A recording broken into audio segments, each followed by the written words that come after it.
Você sabia que Deus não criou o homem para morrer? Deus criou o homem no intuito que ele vivesse eternamente. A morte foi opção do próprio homem, pois ele foi avisado por Deus que se o desobedecesse, ele iria morrer. Quando Deus criou o homem e o colocou no jardim, deu um recado muito claro ao casal. Existe uma árvore cujo fruto vocês não podem comer, porque no dia que vocês comerem do fruto dessa árvore, vocês morrerão.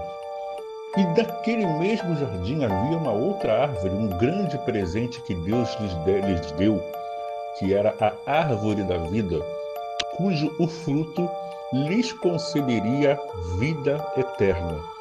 De um lado, uma árvore cujo fruto traria morte. De um outro lado, uma árvore cujo fruto traria vida. Qual foi a árvore que o casal escolheu? Qual fruto que o casal escolheu comer? O fruto da árvore que trazia morte. E por isso que hoje todos morremos, como o texto que está aparecendo aí na tela, por causa da desobediência de nossos primeiros pais. A morte é, na verdade, uma das coisas mais terríveis que nós enfrentamos. Perder um ente querido, perder uma pessoa amada, é uma dor imensa. Mas a pergunta que não se cala é: as pessoas que partiram, que morreram, nós temos como entrar em contato com elas? Essas pessoas têm como nos orientar, nos dar conselhos, nos dar algumas informações, mesmo depois que morreram? Essa é a razão desse vídeo. O que a Bíblia fala sobre esse assunto? Uma pessoa que já morreu pode voltar e falar comigo? Vamos analisar o que a Bíblia diz sobre esse tema.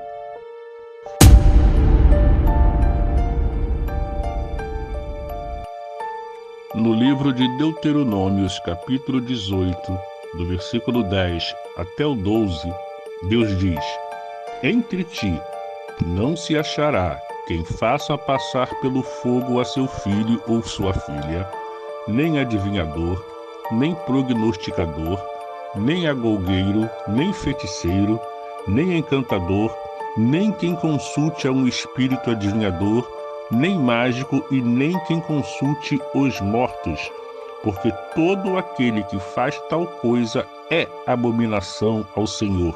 E por estas abominações o Senhor teu Deus os lança fora de diante de ti.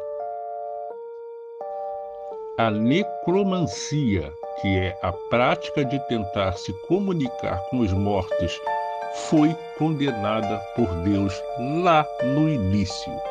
O próprio Deus diz na sua palavra que quem faz estas coisas está cometendo abominação diante dele. Em Levíticos capítulo 18, versículo 31, o próprio Deus diz mais uma vez: não vos virareis para os adivinhadores e encantadores, não os busqueis, contaminando-vos com eles. Eu sou o Senhor vosso Deus. A prática de consultar os mortos era muito comum entre os povos pagãos, mas Deus separou o povo de Israel para ser um povo santo e separado. Mas o que acontece após a morte? Nós sabemos que existe um julgamento após a morte, mas o corpo que está ali, inerte, debaixo da terra.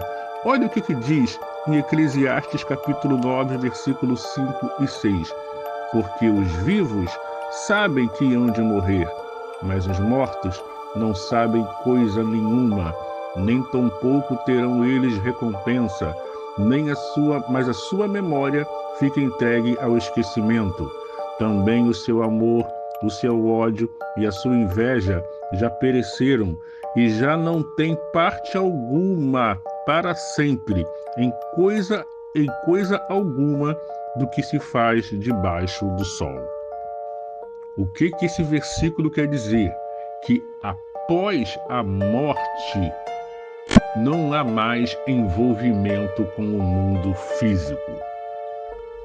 Mas e aquela passagem em 1 Samuel capítulo 28, do versículo 3 ao 20, aonde o rei Saul, desesperado, consulta uma médium para falar com o profeta Samuel, que já havia falecido?